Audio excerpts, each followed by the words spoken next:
Welcome to कहानियों की दुनिया। एक दफा का जिक्र है, एक दूर दराज पुराना गांव था।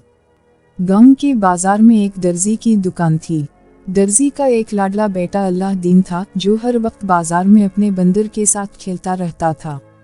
सब कुछ बहुत खुशी से गुजर रहा था, लेकिन जब अल्लाहदीन 16 साल का हुआ तो उसका वालिद इंतकाल कर गया। फिर घर की सारी जिम्मेदारी अल्लाहदीन पर आ गई और उसने अपने बाप की दर्जी की दुकान संभाल ली। एक रोज अल्लाहदीन की दुकान पर एक अजनबी शख्स आया। इस अजनबी ने अल्लाहदीन से इसके बाप के इंतकाल का अफसोस किया। अल्लाहदीन ने कहा, माफ कीजिए, मैंने आपको पहचाना नहीं।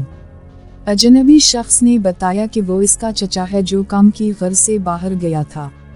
अल्लाहदीन फौरन बोला, मैंने आपका जिक्र अपने वालिद से सुना था। फिर चचा ने अल्लाहदीन को बताया कि वो उसे खजाने का पता बताने आया है। अल्लाहदीन हैरान होकर बोला, खजाना? चचा ने कहा, खजाना, लेकिन इसके लिए तुम्हें मेरे साथ चलना होगा। अल्लाहदीन जल्द ही राजी हो गया और वो दोनों ऊंट पर बैठकर सहरा की तरफ चल पड़े। चलते चलते वो पहाड़ों में पहुंच गए। चचा ने अल्लाहदीन से कहा, जाओ कुछ लकड़ियां लेकर आओ। अल्लाहदीन लकड़ियां ले आया। चचा ने आग जलाई और इस पर कुछ जादुई मंत्र पढ़े। अचानक जमीन लरजने लगी और एक सफेद पत्थर बाहर निकला, जिस पर एक अंगूठी रखी हुई थी। अल्लाहदीन ये सब देखकर घबरा गया और बोला, चचा, ये सब क्या है? मुझे बहुत डर लग रहा है। चचा ने कहा, घबराओ मत, इस पत्थर के नीचे खजाना छुपा है। वो तुम्हें तब मिलेगा जब तुम वो सब करोगे जो मैं कहूँगा। पहले ये अंगूठी पहन लो। अल्लाहदीन ने जैसे ही अंगूठी पहनी, सफेद पत्थर सरक गया और जमीन के अंदर रास्ता बन गया। चचा ने बताया, नीचे जाओ, तुम्हें एक बाग नजर आएगा। बगैर किसी चीज को छुए आगे बढ़ते जाओ। जब तुम एक चिराग के पास पहुंचो तो इसमें से तेल निकालकर चिराग मेरे पास ले आना। सितारा। अल्लाहदीन सीढ़ियों से नीचे उतरा तो उसे एक खूबसूरत बाग नजर आया। वो फलों को देखकर रुक ना सका और चचा के मना करने के बावजूद फल तोड़ने लगा। जब उसने एक सेब तोड़ा तो वो सोने में बदल गया। फिर इसने अंगूर का गुच्छा तोड़ा, जो मोतियों में तब्दील हो गया। अल्लाहदीन खुश होकर एक थैले में जवाहरात भरने लगा। फिर इसने चिराग तलाश किया, इसमें से तेल निकाला और वापस चल पड़ा।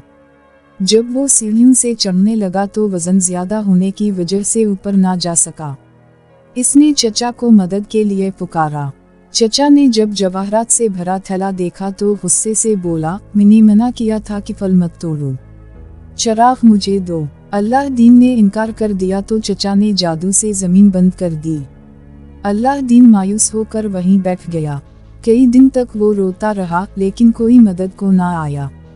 आखिर उसने अंगूठी को हाथ लगाया और कहा, काश कोई मुझे घर ले जाता। अचानक अंगूठी के जिन ने इसे जवाहरात और चिराग समेत घर पहुंचा दिया।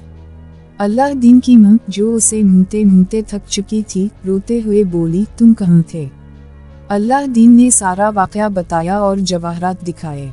मां ने चिराग साफ करने के लिए उसे रगड़ा तो इसमें से जिन निकल आया। जिन ने कहा, मैं आपका गुलाम हूँ, हुक्म दीजिए। इन्होंने खाना मांगा तो जिन ने सोने चांदी के बर्तनों में लजीज खाने पेश किए। एक दिन अल्लाहदीन ने बाजार में शहजादी को देखा और इससे शादी का इरादा किया। मां ने पहले हंसकर मना किया, लेकिन फिर जवाहरात लेकर बादशाह के पास गई। बादशाह ने शर्त रखी कि अगर 40 सोने के थालों पर जवाहरात 40 गुलामों के साथ लाए तो शादी हो जाएगी। अल्लाहदीन ने जिन से मदद ली और शर्त पूरी हो गई। बादशाह ने दूसरी शर्त रखी कि शहजादी के लिए एक शानदार महल बनवाओ। जिन ने रातों रात महल तामीर कर दिया। शादी हो गई और अल्लाहदीन खुशी से रहने लगा। लेकिन जादूगर को खबर मिली तो वो चिराग बेचने वाले का भेस बदल कर आया।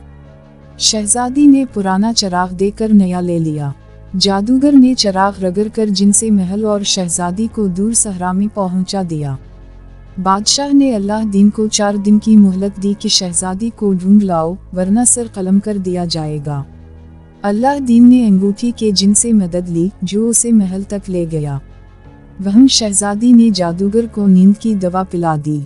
अल्लाहदीन ने चिराग वापस लेकर जिन से महल को वापस बुलवाया। بادشاہ خوش ہوا اور اللہ دین کو اپنا جانشین بنا دیا۔ اس طرح اللہ دین اور شہزادی خوشی خوشی رہنے لگے۔